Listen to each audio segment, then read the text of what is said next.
Som to no powiedz. So we start English again. Yeah, sure. We can. Okay, so I was thinking about one thought, one idea that you remember when there is a tennis player who all his life thinks about something that it's not working. It's like you have a bad backhand and you still, I mean, working on your backhand or your forehand or your serve, and you don't really address other issues. Like if I play bad, it's because of my backhand or whatever. And the similarity with life, it's like the saying, if you are sick, you have only one wish, but if you're well healthy, you have thousand other wishes. Like what And Sadhguru says, the same similar thing where he says yeah, that uh, empty stomach one problem, full stomach 100 problems. yeah, exactly. So, and I guess that's somehow interesting. Like in life, if you if you're successful, if you have the money, if you have the family and everything, suddenly you think you're gonna be happy or you won't have any other problems. But there are still the problems, even though they are like like like more somehow, because the one problem was when you don't have money or you don't have fame or you don't have what you really wish for. You just have one problem and the other problems are like secondary. But now you have so many primary problems. That's interesting. And I guess, I mean, to compare it with the tennis, it's like you also know the players. They play like nice technically, and they have other problems, maybe with the motivation, maybe with the tactics or whatever. And the other players, they just have, like one problem. Okay, I cannot serve. And I wonder what is better, right? Because as you Exactly. as you're saying this, like sometimes you could say that sometimes it's better to have the player who has the once like clear problem. Like last time we talked about Tsitsipas and he has like the backhand. He's like a perfect example of like everybody talks about like Tsitsipas single-handed backhand, that being his weakness. I wonder how much that's more. It's hard to say, right? If that's more inspiring because like that kind of hope that it gives you, like if I can only fix this one thing, then it's gonna be perfect. Or Exactly. or if it's demotivating, I guess depends on how long like for Tsitsipas is like going on for so long that he still hasn't it still remained the weakness. So you get to the point of like, I guess I'm never gonna figure it out, Mm, you know. mm, And I know you can relate, right? Because you had mm. the Yeah, similar thing with your backhand. You were telling yeah, me when you're yeah, playing.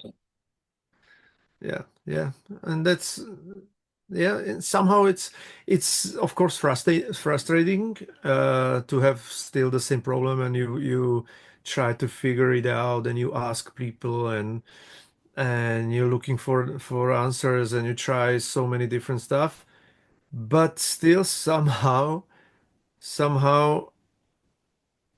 it's like at least you can put a finger on it. It's like not like, okay, I lost because I don't know what happened. I didn't have the confidence, or maybe I don't know what to do tactically. So yeah, it's interesting. I mean, it makes sense that it's more inspiring when you know what the problem is, right? Mm, That's so. Like I said, it's up and down, right? On one hand, it's more inspiring when you know what the problem is. On the other hand, if you know what the problem is and it's been the problem for a long time and you're not able to solve it, mm, it might become like an issue, like a big issue. yeah. There's there's many things I'm thinking right now. Like one is just to bring it more from the kind of psychological perspective, is this idea that I was just watching today. a podcast between Tony Robbins and Jordan Peterson. And one of the things, and I heard other people say this before, and the idea is that to have a positive emotion in life, you need to have a goal. You need to have some kind of vision that you go towards because dopamine, which is our like the neurotransmitter that gives us that feeling of reward and pleasure, is mediated by the fact that like if we feel that we're going closer to our specific goal, we get positive reinforcement. We get positive emotion. Right. Um, which means if you don't have a goal, there's no positive emotion because Mm, you're not moving towards anything. So I think it's clear that you need to have a goal. You need to have something, like you something specific you're working on. Because if you just don't know what you're working on, then you can also have the pleasure of figuring it out and that pleasure of the pursuit. Because dopamine actually, you don't get dopamine, you don't get a hit when you get the reward, you get it in the pursuit of the reward. So it happens when you anticipate something valuable is going to happen, not actually when it happens. So it's kind of like in relationships, they say like that moment before the first kiss is like the best moment. It's like when you know it's going to happen, but it hasn't happened yet. It's like mm, right before, you right. know. So, but on the other hand, like using Tsitsipas example, so but if you have that goal, but he may perceive or feel like he's not on his way there, or it's not happening, then it can be very demotivating, right? I remember I'm thinking now of Alexander Zverev, and I don't know if you saw the post final interview, which was kind Yes. of heartbreaking, right? Like to listen to him say like, "Hey, like we are doing the after losing to Sinner, and in straight sets, and again not getting the Grand Slam." And how he said that we are doing everything we can with our team. They're doing the right things. Maybe I'm just not good enough. Right. And it was so, I don't know how you felt when but that felt, it felt painful because we all can relate to that feeling of like, he just feels like he's just so, and he said it, right? That Sinner's just so much better than me. So with Zverev, right, the goal is to win a Grand Slam. Like again, it's like and he might not feel he's going towards that or repeatedly not going towards that. So Mm. What I remember from that press conference was that he said that I don't want to be remembered as the best player who never won a Grand Slam. And I believe that's the thing we wanted to speak about needing and wanting to win it. Because when I saw an interview before the final of Sinner, when he said that okay, it's gonna be final, it's also always exciting to be in the final, but if I lose, final is also fine. And that was the thing we were talking about last time, more involved, less attached. And you could see there that he's not attached anymore to the victory or whatever. And on the other side, Zverev, he just needs to win it so badly that maybe that's why he cannot perform his best at the finals. and I think it's you said it, what he said. He didn't say I want to win it so badly. He said I don't want to be remembered as the player who Exactly. didn't win a Grand Slam. Exactly. So he's not even focusing on winning. He's Mm, focusing, and this is like what we talked a lot about in the first episode we did. Like he's focusing on not losing, or not, like he's focusing on who he doesn't want to be. yeah. Which is, Tony Robbins teaches this concept is like you feel what you focus on. So whatever you're focusing on becomes your experience. So if he's focused on the fact that I don't want to be the only player to like the player who that didn't win a Grand Slam, that's his focus. he's kind of making that his reality on a day to day, and inadvertently he's actually steering towards that. And there's like an interesting thing that like whatever you focus on, like unconsciously you actually go towards that. uh Mm. i remember it was Michael Jordan, I think, that had this line that, they asked him like what's his goal, and Michael Jordan, like young Michael Jordan, said that I want to be the greatest that ever lived. That's an interesting goal, right? Because it's like a different goal than saying I want to win this game or be the best in the league this year or be the MVP or whatever. Like his goal was to be the greatest that ever lived, which then informs how you train, how you think about you think about things differently if your goal is to be the greatest that ever lived. Mm.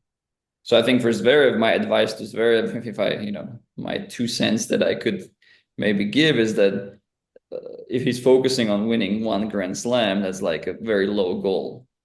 Like that he's so Mm. focused, like I just need to win one Grand Slam, because it's kind of the idea that it's kind of like the idea like if you have a goal to do 10 push-ups, by the seventh push-ups you start getting sore. But if I tell you to do 30 push-ups, you start getting sore by the 25th. Mm. And you might be same physicality. It's just because we put the goal there, we only as we start reaching the goal, it becomes like I'm almost there and going back to the need, to the attachment, more involved, Mm. less attached. So it's easier to be more involved, less attached when you set goals that are more so out there, that are more bigger goals. And then I would say on one hand having the bigger goals, and on the other hand having like small goals that are attainable, that are like achievable. Like for example, like how do I beat Sinner, and have specific concrete goals. And it's just another match, it's just another thinking of strategy and what to do and what not to do. And I'm not saying that's easy, for him like where he is, and hearing it from everyone, like from the but you don't want to have that kind of identity. Yeah. It's like a catch 22, like you have to let it go in order to win it, but you can only let it go after you win it. So it's like catch 22 and you can never, get out of that spiral. It's interesting. And also that brings us to the thing that we also spoke about. It's like set direction, not destination. Because if the destination is like also very low, but direction is like the sky is the limit. So the direction you just like the road you are on and you're working towards, I don't know, infinity, and you just want to be the best you could be.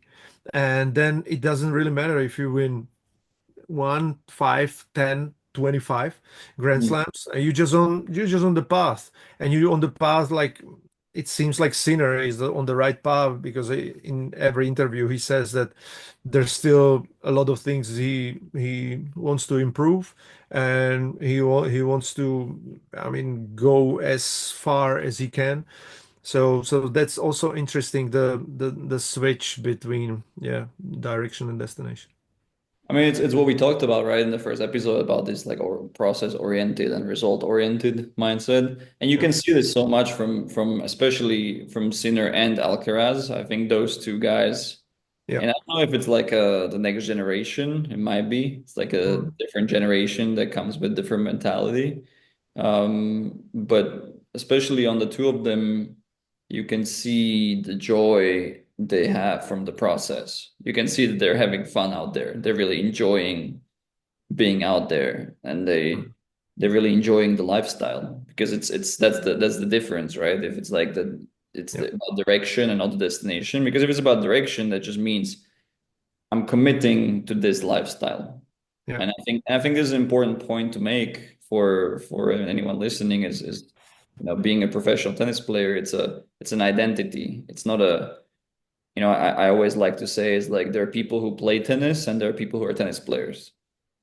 Mm.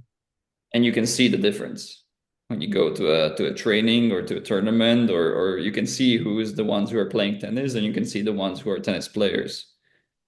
And the difference is the one who plays tennis, it's an activity that they do. The tennis player is their identity. All right. So one is behavior and one is identity. And identity revolves around how do you see yourselves? How do you see yourself? So if I'm a tennis player, the way I walk, the way I think, the way I breathe, the way like everything I do revolves around being a tennis player. It's my identity. If I just play tennis, it doesn't, right? So when you accept or commit to that direction, that means you're committed to that lifestyle. And because it requires, because we know, and you know much better than me, like playing professional tennis and being out there, like the match, the actual, like we know from statistics, right? The actual points the players play in the match are only about like 17-20% or something that the points are actually played. The rest is like in between points and sitting down and all that. But when you Yeah. take it into like a career, so let's say how much time of them actually living the pro tennis player lifestyle they're actually playing, it's probably like less than 1%. Mm. The other 99.9% are like the training, the traveling, the physio, the massage, the waiting around, the going out to dinner with the team, so the 99.9% of that is the lifestyle. Yeah. And only less than 1% is actually the playing, actually the getting the result. So if you're focused on getting some specific result, you are living only for that less than 1% of your actual experience. So I think that's the thing people need to realize, like who are because I see a lot of young players thinking about like, can I make it pro? Can I not make it pro? And it's not about that, in my opinion. It's not about can you make it or not make it pro. It's about like, will you enjoy this process? Mm. Enjoy this lifestyle, everything that it brings. Because not everybody enjoys like, traveling, 11 months out of the year and being in different places and living in hotel rooms and like doing a lot of things that are repetitive over and over again. Um, that's it's a specific lifestyle. Just like not everybody enjoys being in a corporation, and not everybody enjoys starting a business, and not everybody enjoys whatever. So I think that's the conversation like the coaches and parents and need to have with the kids. It's more like not like can you make it or not make it, but like will you enjoy this lifestyle? Because I Mm. think I think the old school mentality is that, there's this demarcation at 18 years old that like there is like this point where you're supposed to go to college, and it's like that was a traditional way, which now we see the young generations like, you ask kids what do you want to do, and most of them say they want to be a YouTuber or influencer or whatever. Um, so that's also like kind of ending. But but I think, if anyone who goes into professional tennis, that doesn't mean like whether they make it or not. They don't know what they're gonna make because it doesn't like they can still become a coach, they can become a commentator, they can become a manager of a facility somewhere, they can do completely other things or meet someone on the road and start a business that's totally unrelated to tennis. So at the Yeah. end of the day, you don't know like if you're gonna make it or not, in the sense that in the traditional sense it was like you have to go to good college to get a good job, so you're set. So then the conversation becomes like, if you're not gonna do that and you're gonna risk being homeless or poor or whatever, like are you actually good enough to actually make money with Mm. this? Mm. And that's not the that I think that's the wrong conversation. Yeah. That's all I'm saying. And it puts a lot of pressure because it puts like, you see 14-year-old, and you see this, you see 14-year-old, like 13, 14-year-old kids who are like thinking about like, can I make it as a pro? Mm.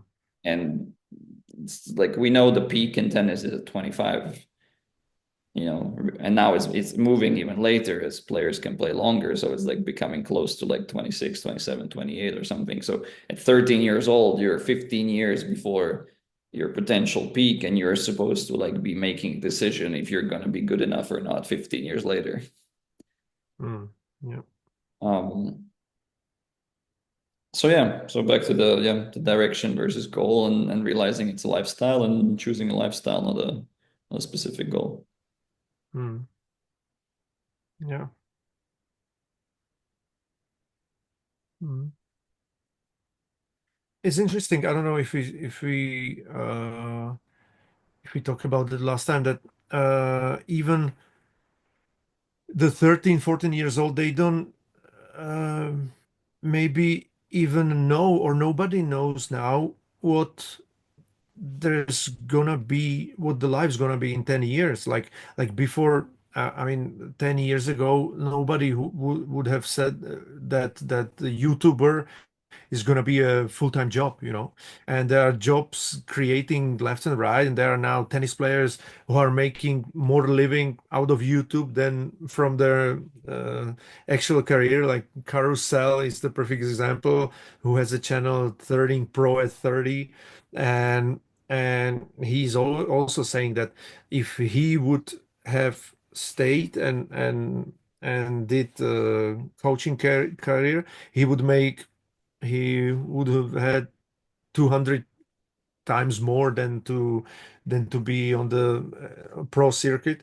So, I mean, you don't really know what's going to happen in 5, 10 years. Exactly, but the only thing that you know in the moment is, do you actually love tennis or not? Exactly. It goes back to the lifestyle, right? And also I think the love of tennis can be also built or developed, and that's what coaches are there for, and that's what we talked Mm, about in the first episode of around this like understanding of the game, and about this idea that the more you know or understand something, the more you can get excited about it, and the more it mm, becomes interesting, and the more you see it as a game.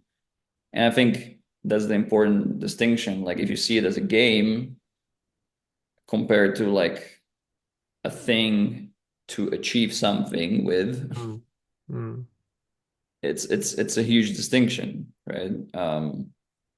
And I think from too of a young age, a lot of parents and coaches and this whole atmosphere is made around like achieving this specific thing, as opposed to getting to know the game better.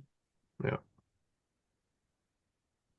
And it ties into what I said before, is if you get to know the game better, you can very well get way more excited about it, yeah, or not, which is also okay. And you can realize like, this is not the game for me, and that's also fine, and yeah, make a different decision.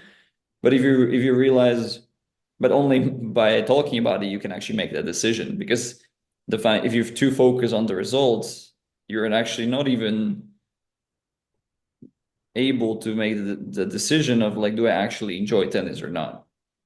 Because you're not talking about tennis, you're talking about the results. mm, And then it can become very, the illusion might become like, I actually enjoy tennis, but it's like, no, you enjoy winning, and that's a different thing.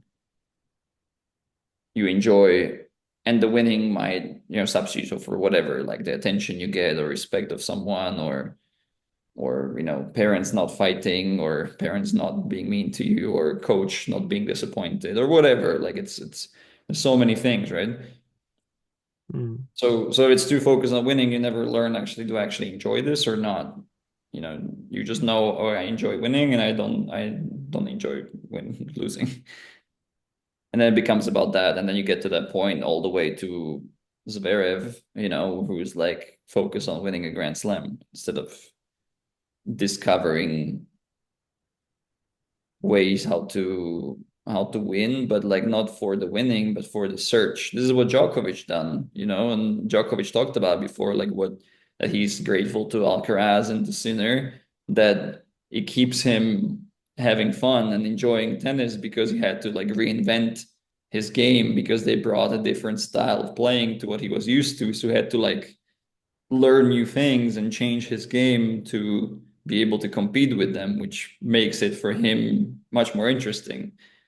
Mm. And that's a sign of a great champion. What you just said, like we don't know where it's going to be in 10 years. So Djokovic is a great example of someone who, you know, changed, had to learn new things and change his game. It's, what is he like 30, 36, Yeah, 37, 27. Yeah. which is amazing, right? At 37, he like changed how he plays. But that's again shows the love of the game.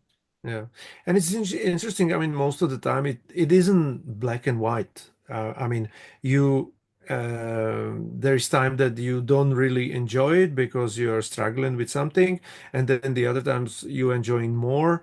And there are some players that, okay, they somehow found themselves to do the sport, and they are doing it already for 10 years. They know that it's too late, mostly now with 15, 16, 17-year-old players. I i know, or when I talk to them, that they know, okay, it's too late to start something different, even though I enjoy it maybe more. But maybe if they would play it professionally, they wouldn't. But still, they're okay, I stick with this. I'm quite good, so let's see what it brings. And it depends. I mean, I mean, as in life, it's up and down, and sometimes you enjoy more, sometimes less. And also, like you said about Agassi, like he did it twice. First, he did it from the position of hate somehow, or because of his father, and then he dropped, and then he did it that he enjoyed it. And it's, yeah, it's interesting. But then also we can see the players struggling even though they are at the top of the game, like also John McEnroe. He was struggling, or the old generation players, they quit too early, maybe because they didn't enjoy it as Federer and Djokovic. Or there are a lot of examples like Naomi Osaka, mental problems, also Rublev, and these players on top of the game and still struggling and hating the game sometimes, or a lot of times. Yeah, interesting. I think what I thought of was this idea of, you remember you told me, I don't know, I don't remember if it was last time we talked, you said that there was an interview with Federer where he played Nadal, I think in Australian Open, and he said that like at some point in the match he was enjoying the moment so much, he was so happy to be there that he didn't even care if he won or lost. He was just Exactly. grateful to be part of this amazing final. That's the event that's going on. Um, and I'm saying this because I believe that, thinking of Agassi and how, first he became, he made it like world number one uh, by this like need to win and by, like not disappointing his father and all these things, and he hated tennis. But what changed for him was that the second time around, I don't know if you know the story, but like the second time around, at least I remember reading in his book, he said uh, that he realized through tennis, because he's good at it, he could help other people. So it wasn't even like tennis that was like what he started enjoying, but he saw something bigger than tennis that made it for him so enjoyable because he went beyond himself. Mm, Similarly, like what Federer said, he went beyond himself and it wasn't about him anymore. It was about the event itself. He was so grateful to be part of it, the final. mm, And there's this concept of, there's this guy, I don't know if you know Simon Sinek, yeah, yeah. he talks about these like this concept, I think they're called like infinite games. So you can play finite games and infinite games. And the finite game is like even tennis match is a finite game because there's a clear score, there's an ending, and there's like it's finite because it ends. And there's things like infinite games, and infinite games Going back to Michael Jordan example, for example, like being the greatest that ever lived is an infinite game because it never stops. There's not like a clear point where like now we're gonna stop and see who won or lost or what we're gonna judge the result. Like being a great partner in a relationship is an infinite game because it never stops. Every day you can do specific things, but at what point do you judge like am I or am I like no, being the greatest partner I can possibly be, it's an ongoing process. Being the greatest that ever lived is an ongoing process. So those are infinite games. And when we play these, like Agassi was like helping others through doing this sport, for being successful at this. It's an infinite game because there's no point where you can judge like so you are or you're not. No, like every day you can be. Mm. Um, the other way to say this is a being versus having mode. You know, in John Vervecchi and sent you the other day in his lecture series called Awakening from the Meaning Crisis, which is amazing. He talks about this that a lot of people try to be someone by having something, and it doesn't work because there are two different modes. You can be or you can have. So we try to be in a great relationship by having a lot of sex, or try to be successful by having a lot of money. Yeah. And it doesn't work because no matter what you have, it still doesn't give you the feeling of being. These are two different modes. And it's the same, and it's just different words to say the same thing that Cynic said about the infinite games and the finite games. And again, a different way to say what we said already about that there is a difference between direction and goal. If you have a direction, not a goal, you're playing an infinite game. You're in the being mode, not a having mode. You're in the being mode of I am a tennis player instead of having mode of like I need to win, just like I need to have this victory, I need to have this result. And Agassi is a great example of that, of how he did it twice. Like first in the having mode, I need to have the love of my father, so I need to win. And the second time around, it was I need to be the one who helps others through, using this tennis thing as a vehicle, as a means to make money and become influential and that, but I'm using it to be someone who contributes and helps others. Mm. Like Matthew McConaughey says that who's your hero?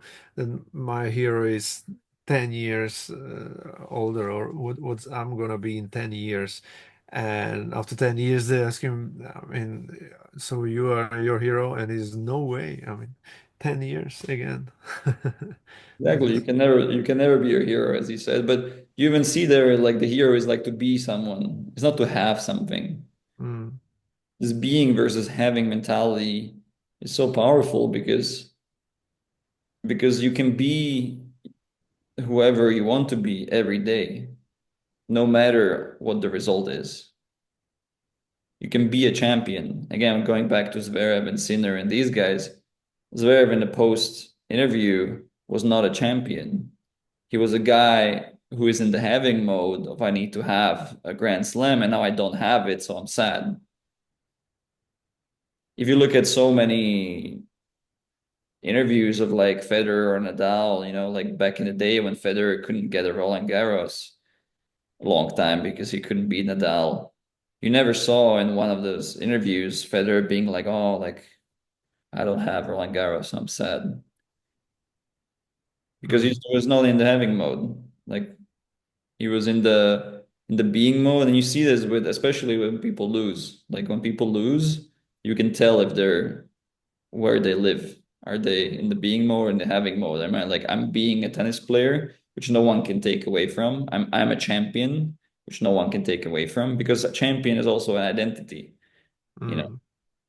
there's an identity of a winner you can have that has nothing to do with whether you win or lost, you lose.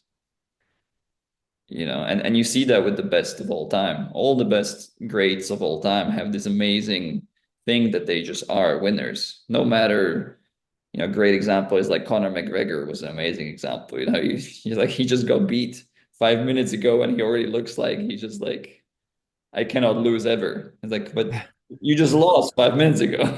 Yeah, What yeah, are you talking about? It's such a strong identity of like, I'm a winner. yeah, That's just who I am. I'm a champion. yeah. I remember when Djokovic lost one of his last matches in the Wimbledon, where he had the match points against Djokovic, and I was expecting him on the press conference to be like down and sad, and he was just okay. He was like, I won so many matches like this, and this one I lost, so uh, doesn't really matter. And it was amazing. I mean, so many people would be destroyed.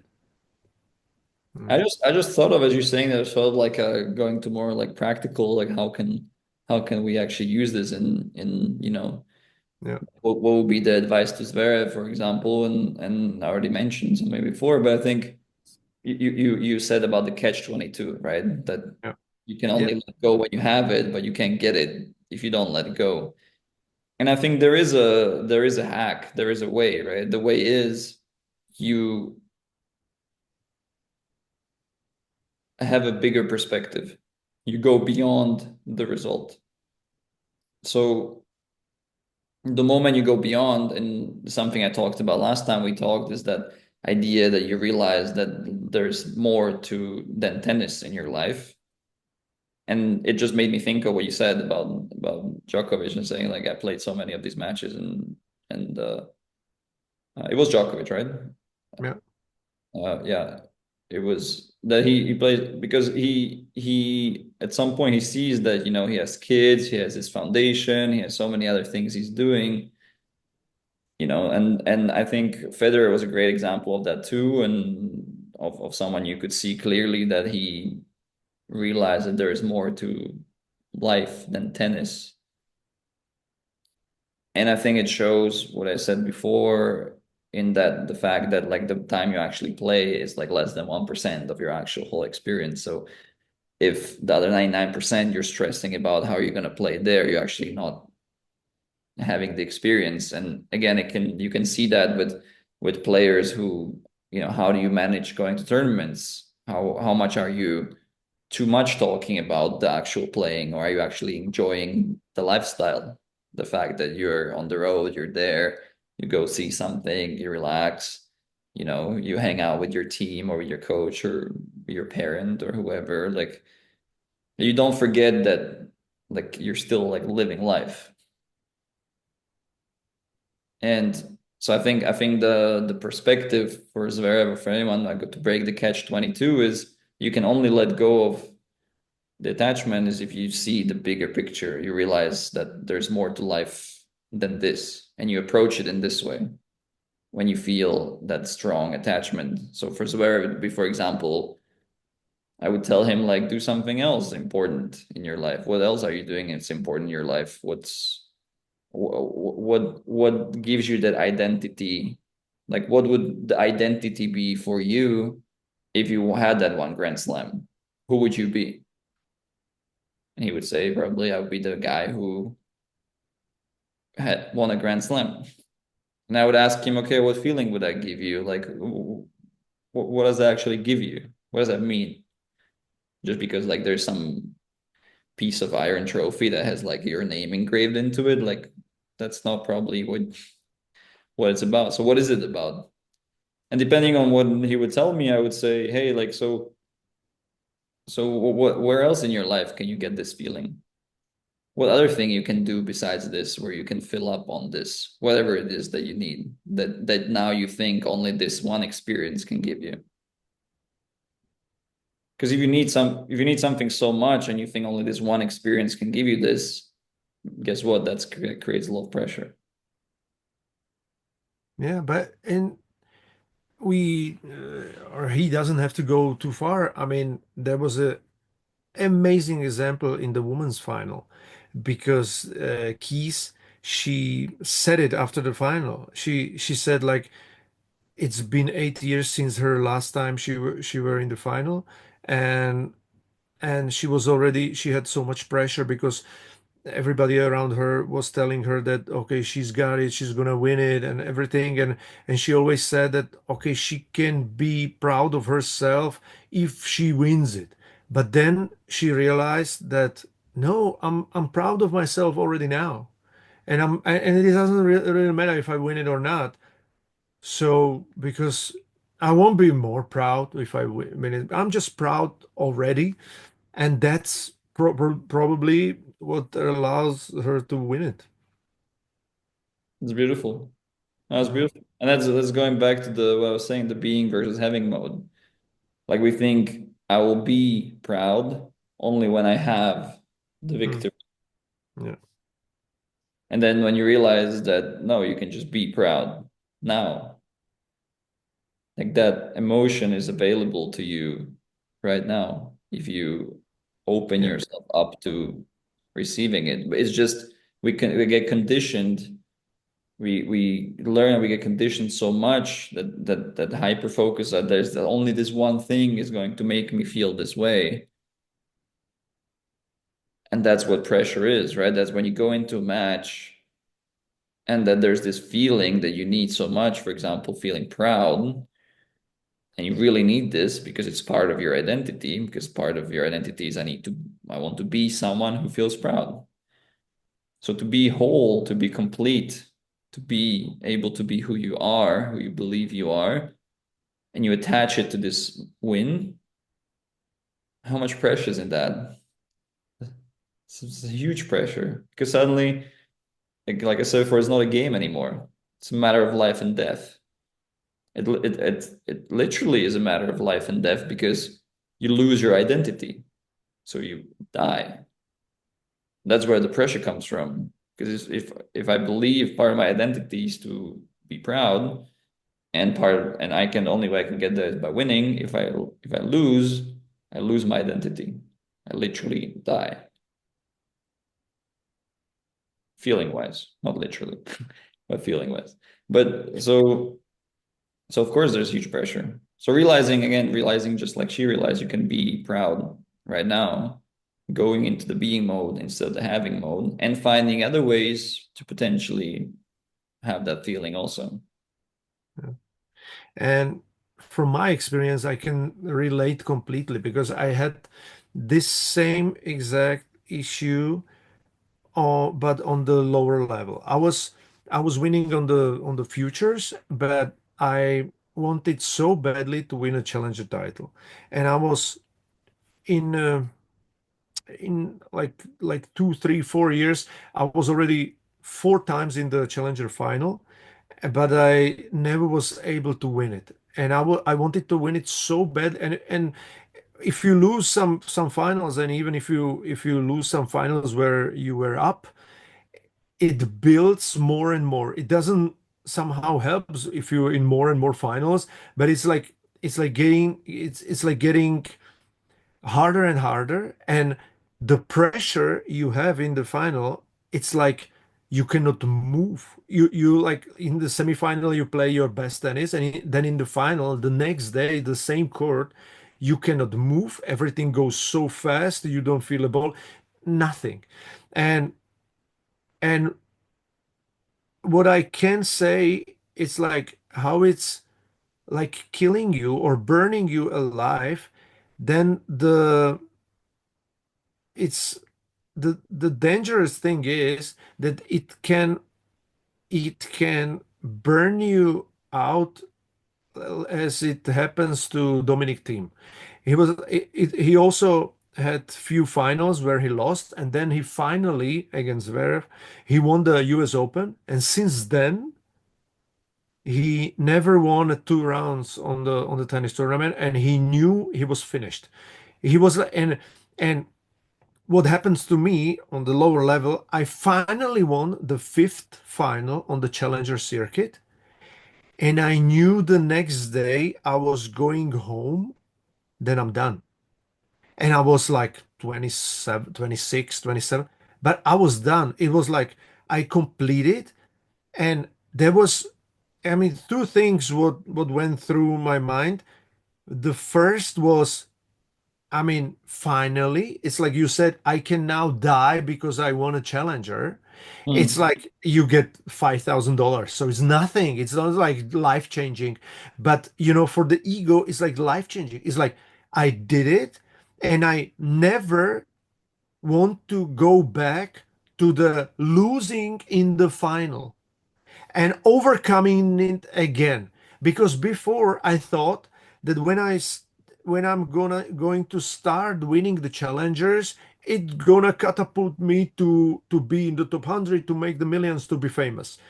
But what really happened actually was that I won it, and on the way to the airport, I was like done with tennis, and that what also what's happened. You play another 1 or 2 years, but it's like, okay, you play because you want to make some money from the club matches, or to have your ranking, and to play some tournaments, or maybe you hoping, but it's like two personalities inside. It's like your heart is telling you it's done, I'm done, I'm fine, I can die now somehow. And the head is like rationalizing it, and telling you, oh, no, no, no. I mean, now you won it. You have the confidence. Okay, let's play another tournament. But it's just weird situation, and I can relate totally to Dominic Thiem, what happens to him. Yeah, it's interesting. Let me I have a question here.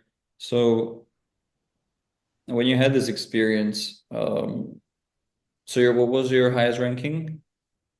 218. So 218, and that was thanks to winning this final, I'm guessing. Right. I mean, I went like three times to 220. So, and this time it was like I was 300. I won the challenger, and I went to 218. Yeah. And did you, before, like, as you were playing, did you ever, and this might not have been conscious, so maybe you can try to remember now, identify yourself as like where would be, what was your dream? Where did you want to get to in terms of ranking, or how Mm, did you define the game, right? Because the way you're explaining it, it sounds like, like you're playing a video game, let's say, and like mhm. there's this like last level that's like the boss level that Yeah. like you need to get through, and then you won the game. Yeah. And the way you're describing it sounds like it became the game for you became like the boss, the last level is like winning the final of a challenger.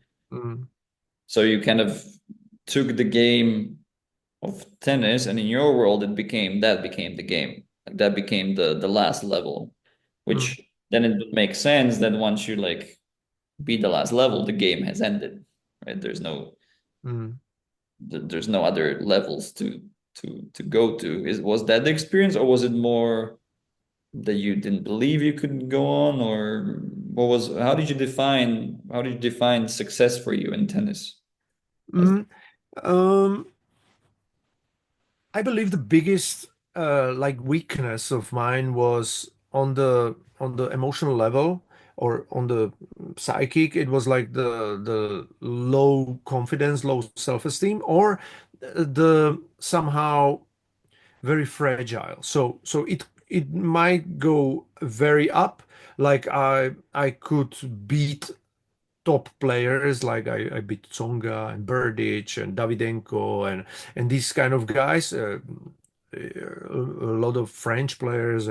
So, but then after losing 2, 3 rounds on the like on the big scale, I felt somehow that I cannot win qualies at the future, and it was like on the big scale, and it was even in the match. It was like I was winning, and then suddenly I might lose confidence, and then I lost in 3 sets because something happened.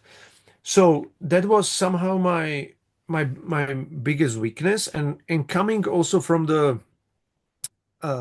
like from the small village, and not being a good junior, I didn't have that much expectation. For me was when my coach told me at 17 that, okay, let's practice, let's be pro. I was like surprised, like I can be a pro. So already to be a pro was for me like big. So Mm, then we went to the tournaments, and I started to win and I wanted to be better and better. And I love the like in life, I'm a truth seeker. So I also in tennis, I'm always trying to crack the code and to improve and to be better and to like improve every day and look for the answers 24/7 and to be so with this approach. I was like first year 1000, second year 500, then 380, and then I was around 200, 300 for several years. But still for me was, and I remember one story when I played my I don't know third, fourth satellite at that time. I was in Portugal satellite, and then I saw four players. They were around 200 to 250. They were two Portuguese players, and that time I was 1000 in the world, and I was telling myself that would be so great if I would get to this ranking. Somehow like this, like 200 something to 30 up to 250, because I felt like these players are not any special or not that good that it's that amazing. So I felt like, and maybe that time somehow I put into my mind that this would be perfect, because I never really thought that I can be top 100. It's like from the weakness on the I don't know, inside was the confidence probably, and from the outside it was maybe the backhand. So that was somehow, but maybe I set myself the like the ceiling too low, and maybe I could have been better if I would understand something more, or if I have somehow works with someone who could help me. But yeah, I'm feeling like this, yeah, about it. No, I think it's a great example of I think Tony Robbins has this great example of this metaphor, right? That there's this he calls like a thermostat, like a thermostat in a room where you set the temperature. I think we talked about this before, right? When you have this part of you that you set the temperature of the room at 20 degrees, Yeah. and so if it's like 16 degrees, like the heaters kick in, you're like, no, I'm a 20 degreeer, so I need to like get better because like that's where I see myself, that's where I need to be. But the problem is that it works the other way around too. Like suddenly when you're like it's 25, suddenly you're like, whoa, whoa, whoa, whoa, whoa, like this is not me. This is like not according to reality, right? And you just said it there, like you might have made that identity, you created identity for yourself when you were just thousand in the world, you saw those guys, and it might have been, maybe you remember, maybe it might have been something about those guys that like when you saw them, like it was something that was inspiring or something that like gave you some feeling, going back to like the Madison Key saying about the proud feeling, that this is the way to get that feeling because they feel a certain way, these guys, and they have some sort of emotion that I'm looking for, and you connected that to get this emotion I need to be between 200 and 250 in the world because that's where they are. So clearly to feel this way, that's the way to get this feeling. And and so that's why it makes sense that once you got it, and the problem I think what happened, and correct me if I'm wrong here, I'm just guessing, but what could have happened is that you actually got there, you got to between 200 and 250, and you still maybe didn't get the feeling Mm. because especially on those finals and losing, and maybe those finals like were reminding you, of like still not feeling that great because of not.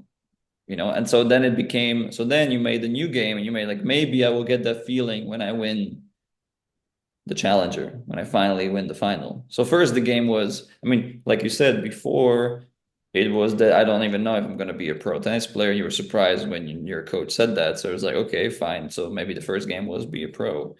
And then once you're a pro, I mean, then you became like, could be between 200, 250. And then once you were there, or you knew you could be there, then it became, okay, maybe I'll have that feeling when I win the challenger.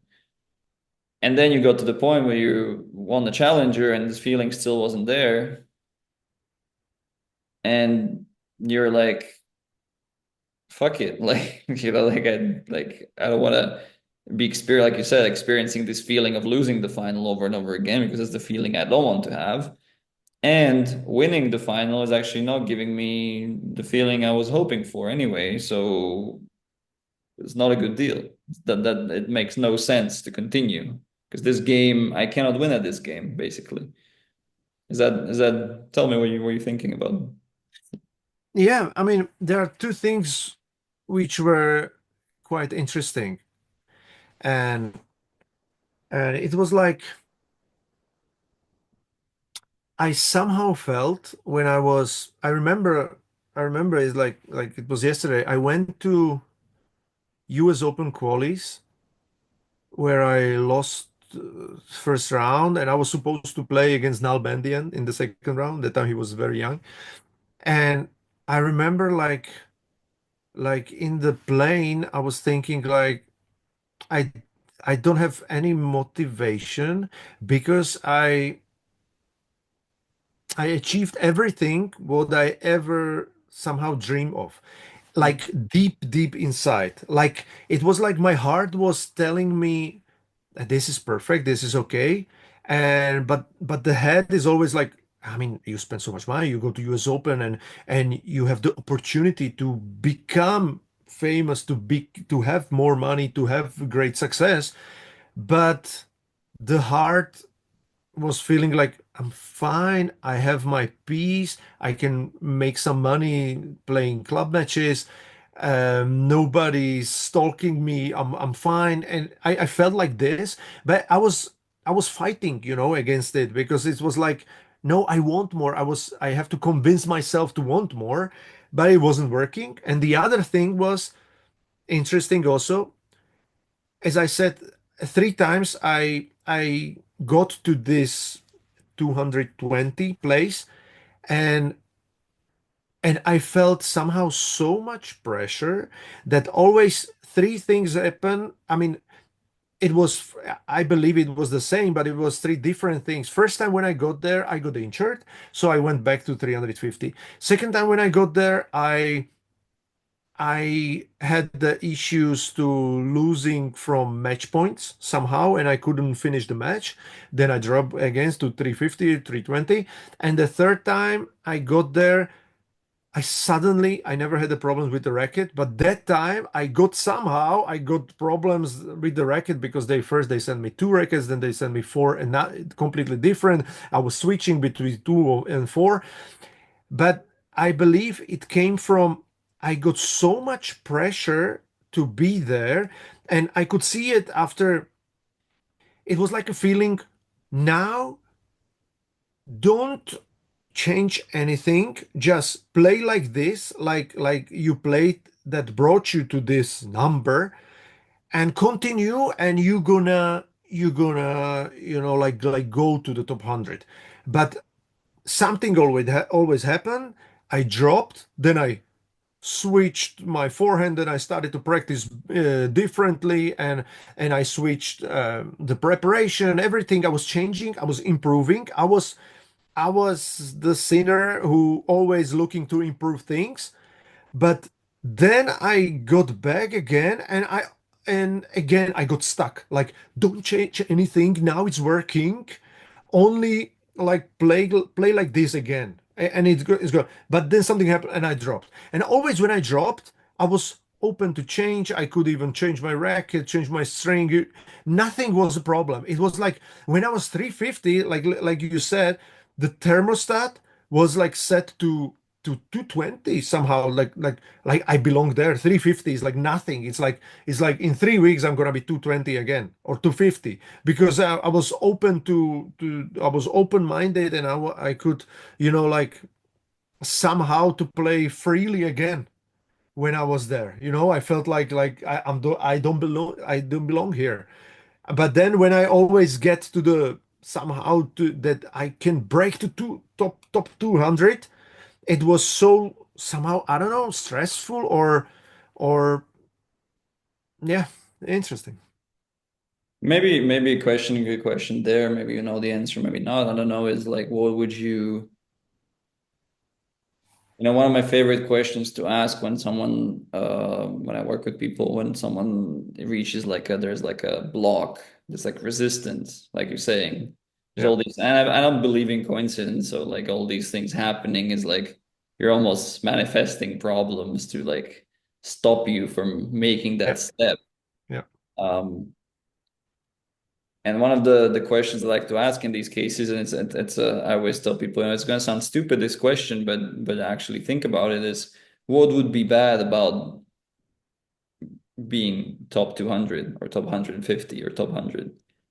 What negatives would come with that you perceived at the time? You might not even remember now, right? But or you might remember is like what what was the pain point, right? Because a lot of times, it's like we have conflicts, like inner conflicts, right? Like it's like a person who says, I want to be super successful, but I don't want everyone to like me, Yeah. or for instance, like I want to own my own business, but so because I want to have a lot of free time. Mm. It's like, Yeah. oh, so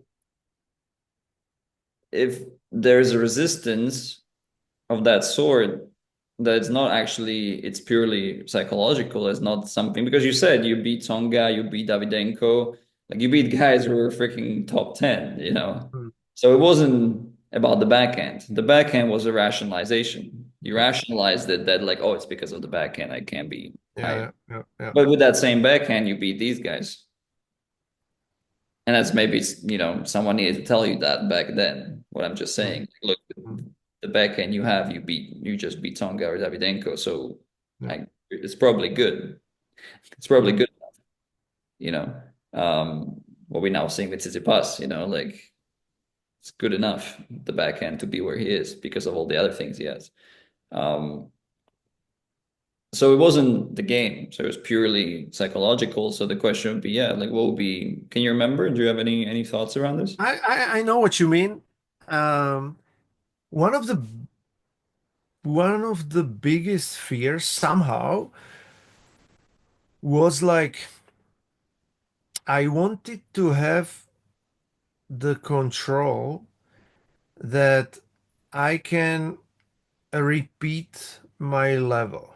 You know what I mean? It was like I remember one example. There was a female Slovak player. I don't want to name the name, but she got to top 100 like quite fast, I believe. And then she played French Open first round and she was 6 love, 5 love up. She lost and she started to lose uh, almost every tournament. She went out of top 100. She finished with tennis. And she went to top 100 and dropped as fast as she went there. And that was for me somehow like the most scariest story I heard, you know? Mm. It was like I was scared that that might happen to me somehow, you know? Like unconsciously it was like don't even think about that because that would be like the most terrible thing. I remember that one and also I was like scared to lose my like independence like I can do whatever if I feel like I'm not gonna play now 1 month tournaments, nothing's gonna happen. I won't lose any money. I won't but but paradoxically I would also could do that in the top 100 because I would be my coach or the chef of the team. But you see But that now, right? You see yeah, that now. But yeah, yeah, yeah. back then maybe you didn't see Exactly. it. Exactly. Back then it wasn't like I'm gonna be judged by so many people because my results are going to be in the newspaper, and they were like, okay, Schwarze, he cannot win a round, you know, and I was like scared also of the judgment, even though the judgment now could be like he cannot even get to top 100, you know, I can see that now also, but that time I couldn't, and. Yeah, that was some things. And also, like, I could see on the players that, because we were quite a strong group, a lot of players, they were ranked quite good from, I mean, 180 up to 1000. And I could see on the practices that what I had at the 220 place or up to 250, the other players who could beat me in the practice, they can couldn't be better than 500, you know? And I was like, how is that possible? I mean, th- this guy can be easily 300, but somehow he has the ceiling or the roof somewhere there, you know, Mhm. because whatever. So yeah, that was also interesting. Yeah, that ceiling is such an interesting thing, right? That's like Yeah, that invisible roof you build. yeah. You know, I remember Matthew McConaughey had this speech that I recommend people watch. It's on YouTube. I think it's called like 13 Truths. And one of the it was like he gave a speech at a university, and one of the truths, one of the points that he made was he said the roof is a man-made thing. And that's exactly it, that we create our own limitations. Yeah, Ceiling is a man-made thing that yeah. we create these limitations of like what's possible, and like beyond that is like that's impossible. Mm, That's like the best reframe of that was that guy. I don't know if you saw the movie The 13 Peaks. It was like I definitely recommend is like the guy who climbed all the 8,000 and above, like the 8,000 meters above all the tall biggest mountains in the world, the 13 peaks in like record time, where it's like it takes you like 6 months to just climb one for an average person, and then he like did all 13 of them in like 15 months or something. And everyone, he was saying, everyone was telling him that it's impossible when he like started the project and was looking for investors and stuff like that. Everyone was telling him that it's impossible. So he said he called the project possible. mm, And it's a great reframe, and it's the thermostat again, you know. So I think it's very good for people to kind of check themselves and like, okay, what is your temperature? What is your thermostat? Because not only it will then you'll stop yourself when you get there, the other thing is also you will practice and do all the things that you do in a way to get there, to be the 20 degreer or whatever it is. For you, it was between 200 and 250. For someone, for the other guys, it was like 500. Like you said, like you saw that they could be much higher, but they weren't. So whatever it is, everything around, like I said before, the playing of the actual playing is less than 1% of your whole lifestyle. So all the 99.9% that you're doing are based on whatever identity you assign yourself.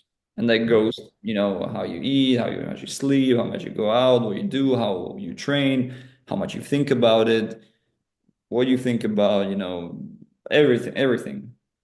Um, and so it makes sense to me that, like you said, that you were like you called yourself, and you even called yourself like I was this boy from this village, and that was the identity that like I surpassed my expectations so much already anyway, yeah, and maybe you just gave yourself too low of expectations.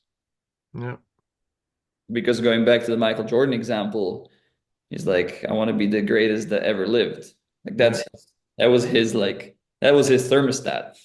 yeah, Like his thermostat was at greatest that ever lived, which that showed how much he practiced, how much he was thinking, how much he was doing all these things. And by the way, like me saying this, I don't think that's not, isn't it not, I don't think there's anything wrong with that. I think it's also okay for you to leave thinking like I'm satisfied and I reached what I wanted and go do other things in life. Like we said, that there is more to things in life other than tennis. yeah, Um, but that would be great if you've done that consciously, right? If you mm, consciously knew like that's my goal, yeah, now I'm reaching it, now I'm good. But then yeah, you wouldn't have that's nice. But then you wouldn't have the pain of those all the finals that you lost, right? yeah. because you would be like, okay, I'm almost there. At some point, I'm gonna win this final, and I'm done. I'm satisfied, Yeah. right? So, it would be okay if that was a conscious decision, but it wasn't. So you had that thermostat set there, but you weren't aware of it. It wasn't a conscious decision you made that that's what's gonna make me happy and that I'm gonna quit. Mm. Um, so, so I think it's good to be aware of that. It's like the best in sport, right? It's like I was watching what's his name? The Brady, the what is what's his Tom first name? Brady. Tom Tom. Brady, right? And the Tom Brady, the best quarterback ever lived, who was like picked as I think he was like the 116th draft pick or something, that he was like waiting so long if he's even going to get picked by a team. And then they picked him as a 116 draft pick, and he was like the second string quarterback that he didn't know even if he might play. But the first thing, and the story goes, I don't know if you know the story. The story goes he met the owner of the team on like the first day or his first week there. And the first thing he said to the owner, he said, "I'm the greatest decision your organization has ever made." And like it might sound arrogant, but if it comes from a place of like this is who I am, like you can see again where his thermostat was, just like Michael Jordan, just like all these other people. Or like Zlatan. Zlatan. So yeah, I think it's yeah, roof is a man-made thing, and we can choose where it is, and we can work. But we don't choose it consciously. We choose it based on our environment. So for you, for example, maybe it was the time at the time, maybe would have been beneficial to go like train somewhere else or like move Yeah. somewhere, like be around Yeah. better players, and then you would be probably like beating players who are top 100 in practices, and then you would create this new identity of like, oh, actually, like I can probably be top 100. Like, if I can Mm. beat this guy in practice like over and over again who's top Mm. 100, then it's probably possible. It's like what we talked about last time, right? About how much like advantage Nadal had, like growing up in Mallorca and training with Carlos Moya, like number one in the world. Mm. And it's like when Nadal was 16, 17, and he probably beat Carlos Moya in some practice sets they were playing, and you're like 16, 17, and you can see that you can beat in a practice like number one in the world. Like where does that set your thermostat? Mm. I remember I have one more story from the tour. I played one challenger in Istanbul, and there was young Czech players, Thomas Berdych, and I was even better ranked than him on the tournament, and he was quite young. He was like 18, 19, and I was around 250 again, and he was like 350, and he played the challenger, and he lost first round, 7-6 in the third. I won the first round. We went to the dinner, and we were talking, and I asked him like what do you think? What do you want to achieve? And he was like, I mean, there's no doubt, and I'm quite sure I'm gonna be top 50. The only question is if I'm gonna be 30, 20, or if I can make it to top 10. That was his answer. And I was like blown away. I was like talking to my friends like this kid is somehow overconfident, or this kid is like delusional because he thinks this, and that was because I could see the difference in my thinking, and his. I mean, of course, he was a good junior. He was practicing in Prosteo with Novaks and Ulichrak and Tabara and these players, so probably he also might have beaten them on the practices. But I was shocked how sure he was where his ceiling was. That was interesting. And it's a perfect word. It's interesting the word you use, delusional, that you were talking with the other guys that this guy is delusional, Yeah. because it makes sense, right? Because if you're like your thermostat of the guy's like at 20 and his thermostat is at 75 or something, or put it in the ranking terms, your guys was like at 300 and or whatever it was probably even before, right? The 300 Yeah. 250, Yeah. and his is at like top 50. then in your reality, he is delusional because you're living in separate realities. Yeah. So it's interesting that we use the word delusional for people who are, who are for our point of view, they are delusional, but it's a and yes, we a lot of times confuse that as arrogance. And I think there is something to say, and I want to say this, that there is this such a thing as arrogance, but arrogance actually is where someone says that, but they don't actually believe it. Mm, yeah. It's up to each person to know, like in their heart, like you're just saying it or you actually believe it. And I'm sure when you spoke to Tomasz Berdych, that's I think why you called him delusional, like why when you use that word, because you saw he actually believed it. Yeah. Because if you could sense that he doesn't believe what you're saying, you would call him an arrogant. Yeah. He's just being arrogant. He's being cocky or whatever. Yeah. Overly. Delusional means that you can see that what he's saying, he's actually believing. Yeah. But the problem is not that with that, this problem is that what he's seeing, he's actually believing is something that you can't believe Mm, might be true. That's why you call it delusional. yeah. So it's yeah, it's an interesting thing, this thermostat. And I would say, like, for the people listening, I just have this thought of like, how do you actually, now the question is, right, how do you raise your thermostat when you Yeah. realize, okay, like here's, and I would say there's two things. So first, as I already mentioned, is you deal with your resistance. So first, you ask yourself a question: if I was, like after a conversation you have with Thomas Burdick, if you, for example, went to your hotel room and you were thinking like, okay, like how, okay, interesting, and you would have this knowledge what we're talking about right now, and you would realize like, oh shit, like okay, like my thermostat is like a bit lower than this guy because I'm looking at him like he's crazy, like this is something that's like crazy for me. And why is that? So then the first thing you do is like you ask yourself the question. You ask the question, okay, what would be bad about that?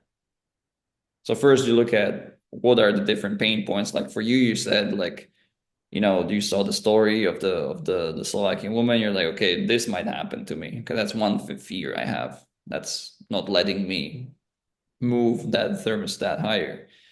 Okay, what else? And you said people will be judging me more because suddenly I'll be on display. Everybody will be seeing all the things I'm doing or not doing. So now I might be judged, and that feels painful. So another fear.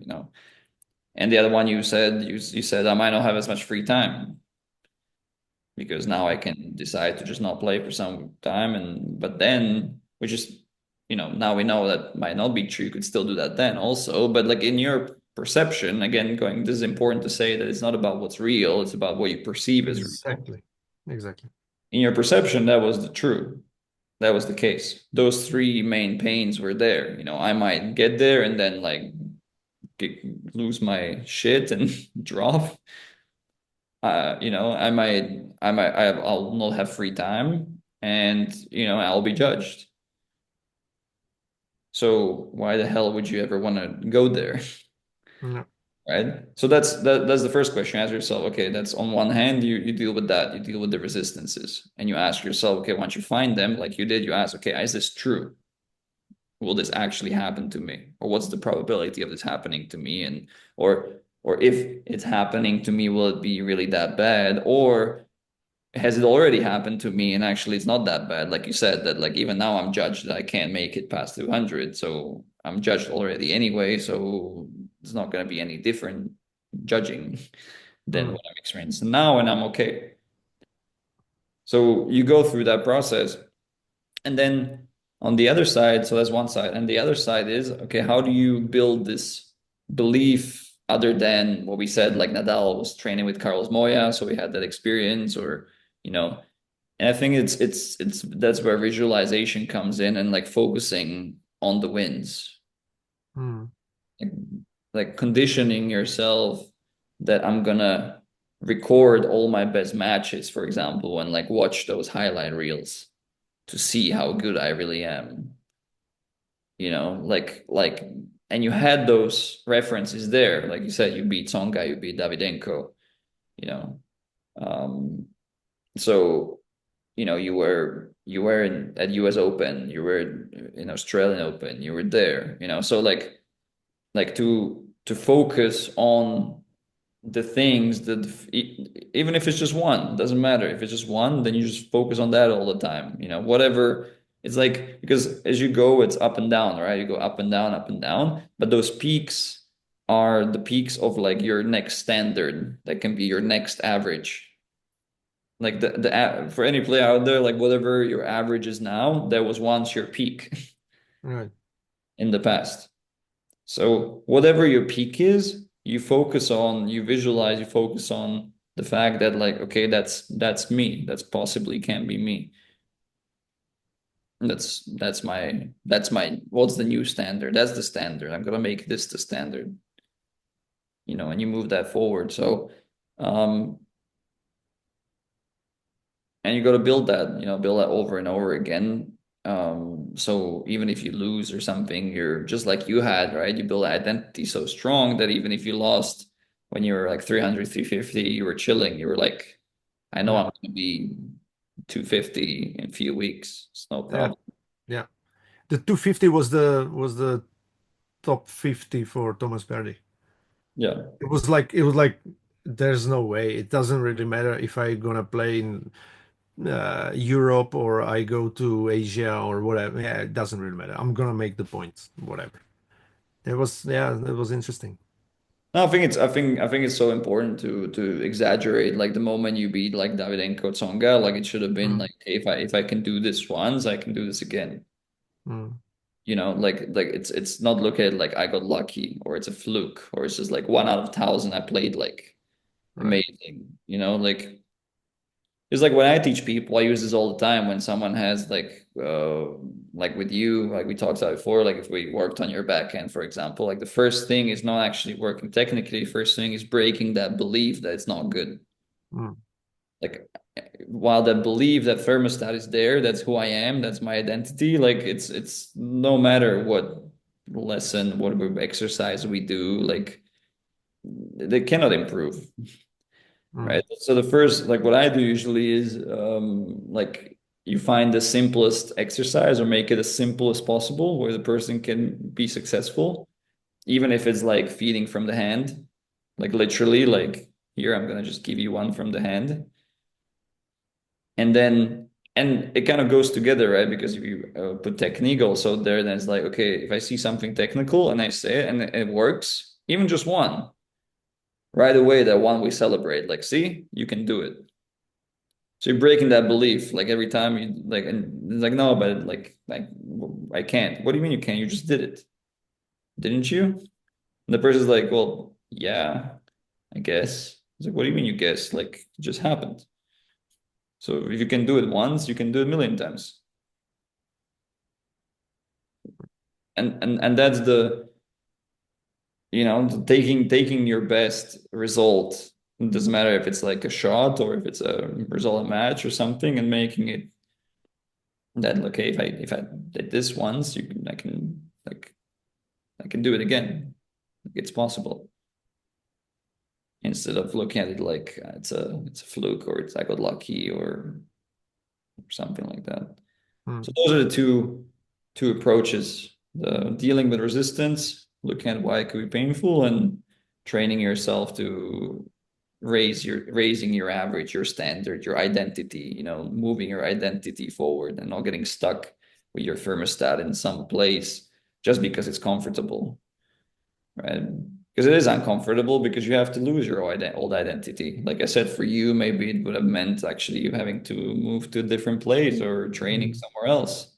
mm, It could have been a big case also, and then you would have to like lose your friends and like your where you feel comfortable, and because if you're top 100, maybe you wouldn't have anyone to practice with. mm, So, all these pain points can be there, and Will Smith said it in his autobiography that like on his way to success, there are multiple times where it was time to get on like a new boat to go to a new destination. And a lot of times, unfortunately, there were some people he had to leave behind that didn't make it on the boat with him, Mm. that just weren't able to move their own thermostat. Yeah.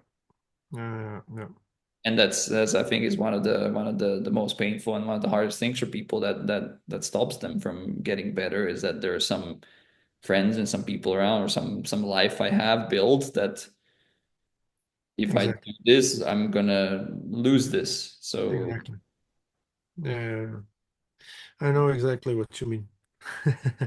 And I can maybe I can share the story how I uh coming back to the Zverev case, how can he wins? How can he do the hack with his mind? Because we said it's catch 22. He wants to win it so badly, and he can only let it go only when he wins it. What I did when I played the fifth challenger final, and I finally did it. It was interesting also. I didn't mention that I tried everything. I even on the hotel room tried to do like the draw. I did that the final is actually a semifinal mhm, because I put imaginary 32 players. So the draw is like it's not a 32, but it's 64. So now when I was playing the final, I still in my head was like I'm gonna play semifinal and tomorrow is the final. And I said it's a great idea and it's gonna it didn't work at all. I was so nervous and everything, but I won the first set. In the second set, I was so nervous. I couldn't somehow play.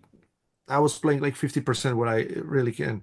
And it was like 5-all, 6-all, and there was so much pressure and I lost the tiebreak. And when I lost the second set, I felt like I failed. I didn't make it again. So now it's over. The match is over. Final somehow. I thought, but I said, okay, let's play. And I was just playing, and the other guy, I somehow then I let it go because I felt like I didn't make it again. But there was still a third set. So I was like playing freely, like, okay, I lost already. I'm never gonna win the challenger. And it was 1-0, 2-0, 3-0, 4-0. And 4-0, I realized maybe I can win it. But somehow I already failed. Like I was like, no, it doesn't count. I mhm. mean, this third set it somehow doesn't count because I didn't make it. I couldn't close the match again. But it was, but this went only for and then when I got to 5 love, then it came everything back. Like okay, now maybe I can make it, and the pressure was there. But it was only for 5 minutes, and I somehow did the last game. So I had the pressure only for the last game, maybe for last two shots. But even then, after I didn't feel like I accomplished it somehow, like really, because when I would have win the second set, that was what counts. The third set was already, I mean, to win the match when you have 5 love.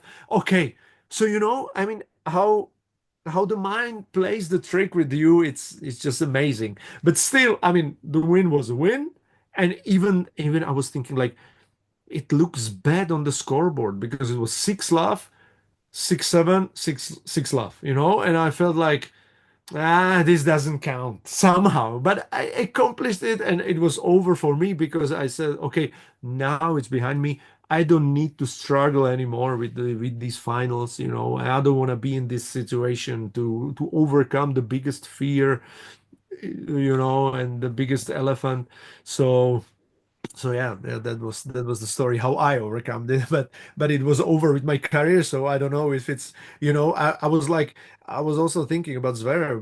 Maybe that's his destiny. Maybe it's better he never wins it so he can play longer. Maybe if he wins the slam, he will finish like Dominic Thiem. You never know. Yeah. I mean, it's an interesting topic, right? Like if, and we kind of started with this, is like if it's better to have this one thing that you think is like the thing to get, and that kind of gives you the motivation every day to go after it. But other than, then you get it, but then you see like the people get it and I think Yeah. to go beyond tennis is like, I believe this is what keeps a lot of people also financially not healthy, like in the world, because we said this going to the kind of deeper meaning in life, like again, the infinite games or the finite games, like you have a finite game of like, I want to be, successful or whatever. A lot of people when they get it and then they're like, okay, but like what now? Mm. And there this emptiness comes because like until then there was this thing. As I said at the beginning, the having a vision gives us positive emotion. So that was this something to strive towards. And suddenly you get it and you're like, and Mm. now there's no positive emotion. Yeah. Suddenly there's no vision. And I think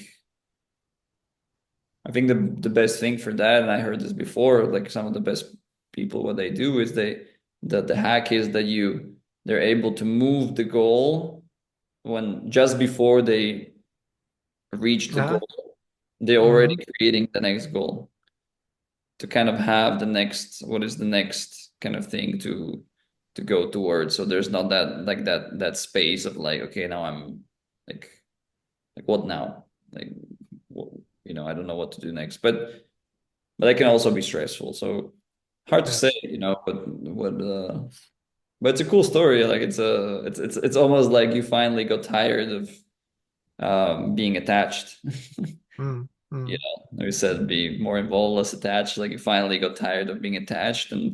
and you kind of gave up on it. So you kind of Yep. detached. You Yep. detached from the result, and that's when Yep. you just got involved instead of attached. You just Mm. played the Mm. game. Yep.